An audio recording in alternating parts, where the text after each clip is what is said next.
예, 안녕하세요. 이번 차시부터는 이제 소득세 들어갑니다. 소득세가 뭐 논제를 나눠 놓은 것들은 되게 많은데요. 그중에 우리 소득세 양도세 쪽은 제가 좀 버리려고 합니다. 양도세는 작년에 뭐 이것저것 많이 물어봤기 때문에 국외자산 양도, 뭐 국외전수세 이렇게 물어봤기 때문에 물론 이제 가져가시려면 뭐 일세일득 비과세에 대한 어떤 뭐 이주택 특례라든가 뭐 이런 것들에 대한 것들은 나름대로 좀 준비를 좀 하시면 좋긴 한데 우리는 이제 정해진 샤시 가지고 정리를 하는 거니까 그래서 일단 양도 빼고 나머지를 갖고 정리를 해볼 텐데요. 그래도 아무래도 소득세의 기본 근간이 되는 거는 이제 납세무자에 대한 얘기일 테니까 납세무자 얘기부터 먼저 보려고 합니다. 납세무자는 우리 쓸세 가시면 68페이지에 납세무자 논제가 나오고요.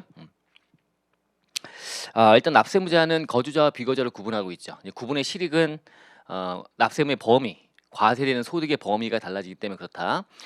거주자가 되면 국내외 원천 소득이 과세가 되고 비거주자는 국내 원천만 과세한다. 뭐 당연히 알고 있고요. 근데 그 안에서 이제 거주자와 비거주자의 어떤 과세하는 방식이라든가 이런 것들이 좀 다르기 때문에 거주자와 비거주자 판정을 그때그때 할 수밖에 없습니다. 우리가 일단 주소를 두고 있거나 일 과세 기간에 183 이상 거소를 둬야 된다고 하는데 뭐 지나고 나서 판단하면 안 되죠. 그죠? 지나고 나서 일 과세 기간 동안에 183일 채웠네라고 판단하게 되면 그땐 너무 늦어요. 중간중간에 원천 인수라 여러 가지 이제 과세하는 방식 안에서의 차이점 때문에 바로바로 판단할 수 있게끔 만들기 위한 어떤 시행령 규정들이 있지 않습니까? 그 규정들을 물어볼 수 있습니다. 과거에 2002년, 2003년도에 물어봤었습니다. 그 해가 이제 제가 합격하던 해라 지금도 기억나는데 상당히 이제 난감했던 그런 내용이었고요. 기초적으로 이제 좀 더듬어 가면서 그게 기억이 날 듯 말 듯하고 막 이렇게 했던 기억인데요. 여러분들은 좀 그래도 나름대로 좀 잘 준비해 놓고 가시면 좋겠다 생각이 듭니다. 일단 거주자 먼저 들어가 볼게요. 거주자는 국내 주소를 갖고 있거나 아니면 일 과세기간에 183 이상 거소를 두고 있다라면 거주자래요. 근데 요렇게 판단하는 게 맞지만 주소를 가지고 있다면 당연히 거주자가 맞지만 요 판단 요게 애매하잖아요. 지나고 나서 판단하는 거니까. 그래서 요런 경우는 국내 주소를 가진 걸로 봐 버리겠대요. 요거 있는 걸로 보겠대요. 이렇게 한다. 요 표현하시고 이제 네 가지가 나오죠. 그죠? 그래서 계속해서 183 이상 국내 거주하고 통상 필요한 직업을 가진 때. 그다음에 국내에 생계를 같이 하는 가족도 있고 직업이나 자산 상태 비춰봤더니 계속하여 183 이상 국내 거주할 것으로 인정되는 때. 두 가지를 좀 기본 암기하시고 그다음에 뭐 3번하고 4번은 이제 3번은 외항서막 한국의 승무원. 그러면 근무 시간에 어디 있니? 생계를 갖춘 가족이 어디 있니? 등을 따진다 알고 있고요. 그게 국내에 있는데.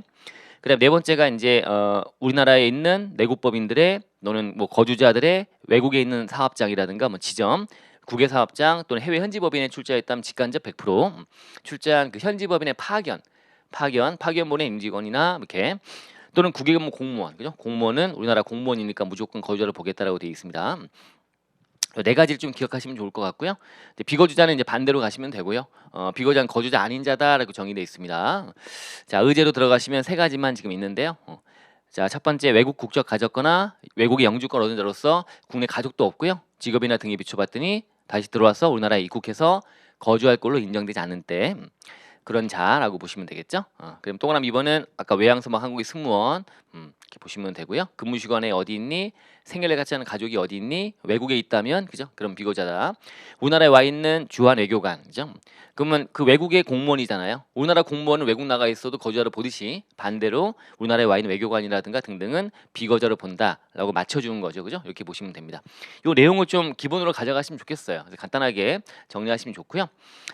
그다음에 이제 뭐 거소와 주소 뭐 이런 거 거주 뭐 이런 거 기간에 대한 판정이라고 하는 건데 좀 얹어 갖고 좀 생각을 해보시면 될 것 같고요.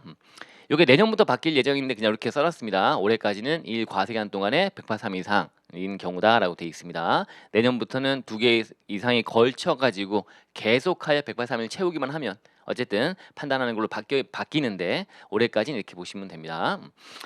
그다음에 이제 뭐 3번, 4번은 좀 읽어보시면 되겠네요. 잠깐 일시적으로 나갔다, 일시적으로 입국했다라고 하는 거에 대한 내용들이니까 이렇게 보시면 되고요. 약간 개정이 뭐 구체적으로 좀 들어온 것들이 있는데 그거는 뭐 약간 뭐 너무 지엽적인 것 같아서 일단 여기다 포함하지 않았는데요. 그 내용을 참고해서 좀 더 읽어보시면 될 것 같습니다.